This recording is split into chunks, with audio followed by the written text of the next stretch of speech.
Bonjour, aujourd'hui, toujours dans le domaine de la compétence émotionnelle, je vous propose un petit test qui va se dérouler comme suit. Je vais vous raconter une histoire. Le mieux, ce serait que vous fermiez les yeux pendant que vous écoutez cette histoire. Mais avant cela, munissez-vous, si cela vous intéresse, d'un crayon et d'un papier. Nous allons parler des 4 émotions principales. En fait, comme les couleurs primaires, on a 4 émotions principales qui sont la joie, la tristesse, la colère et la peur. Bien, donc dans l'histoire que je vais vous raconter, vous êtes susceptible de ressentir une ou plusieurs de ces émotions. Mais pendant que vous écouterez, les yeux fermés, cette histoire, vous ne faites rien, vous ne faites que ressentir les fameuses émotions en question. Une ou plusieurs, pas forcément les 4 évidemment.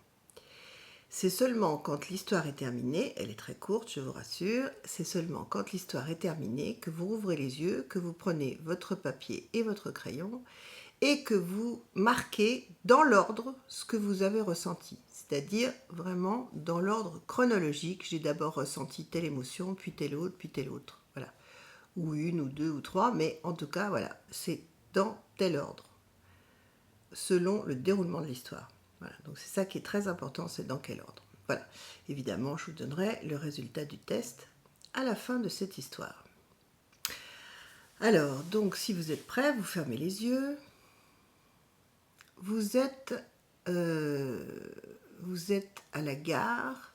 Vous avez donné rendez-vous à votre meilleur ami, votre compagne, votre compagnon, votre mari, votre épouse, votre amant, votre maîtresse, enfin bref, quelqu'un que vous aimez beaucoup et avec qui vous devez partir un week-end à la mer ou à la montagne, choisissez votre lieu de prédilection. Vous avez donc rendez-vous avec cette personne à 18h30 à la gare de Lyon, à Paris. Choisissez une autre gare si vous préférez également. À 18h30, vous arrivez donc et là, pour l'instant, vous essayez de joindre la personne en question, mais elle ne répond pas. Donc, vous vous dirigez très naturellement vers le relais presse. Vous allez regarder les journaux, vous allez choisir peut-être un magazine ou un quotidien. Vous allez peut-être aussi acheter un livre. Il est 18h40. Vous réessayez de joindre cette personne. Sans succès, le train doit partir à 19h.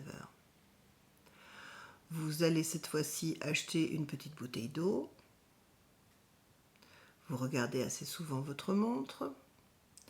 18h45, vous réessayez d'appeler la personne en question qui ne répond pas. Vous faites un peu les 100 pas et vous attendez devant le tableau d'affichage des trains sur quelle voie, pour savoir sur quelle voie arrivera donc le train que vous devez prendre. 18h50, le train s'affiche, voie A. Après un ultime essai, vous vous dirigez vers la voie A, vous disant que peut-être la personne en question aura également fait la même démarche et que vous ne vous êtes peut-être pas compris et qu'elle vous retrouvera sur le quai. Vous êtes sur le quai, 18h55, vous réessayez encore d'appeler, vous n'y arrivez pas, la personne est toujours sur répondeur. 19h, le train part et la personne que vous attendiez n'est pas venue. Voilà, vous pouvez rouvrir les yeux. L'histoire ne dit pas donc si vous êtes monté dans le train ou pas, mais ça n'est pas le problème ni la question. C'est un exercice qu'on m'avait fait faire pendant mon école de coaching et c'est un exercice que j'avais beaucoup aimé. Alors ça s'appelle la chaîne des émotions. Et en fait, c'est pour savoir justement dans quel ordre vous avez ressenti les émotions pendant ce petit test, qui est un test très classique de psychologie. Donc, en règle générale, vous allez avoir répondu peut-être, enfin je vous laisse peut-être le temps de noter.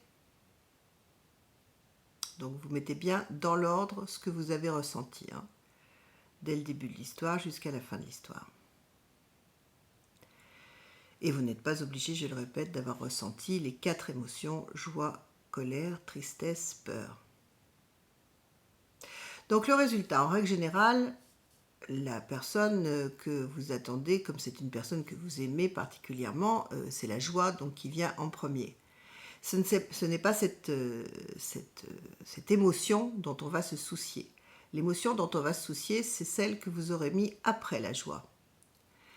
Donc, si vous avez mis tristesse, ou si vous avez mis colère, ou si vous avez mis peur, peu importe quelles seront les places des éventuelles troisième ou quatrième émotions, ce qui importe, c'est vraiment l'émotion qui suit la joie.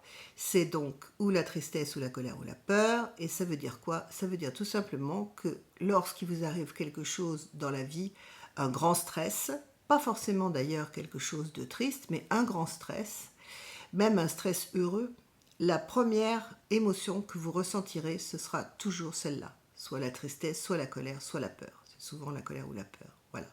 Donc après, évidemment, à vous de chercher peut-être pourquoi. Ce sera par exemple la peur qui vous domine, ou la colère, ou la tristesse. C'est toujours en règle générale dans l'enfance qu'on trouve la réponse. Évidemment, je ne peux rien pour vous. Là, ce sera à vous de faire votre introspection.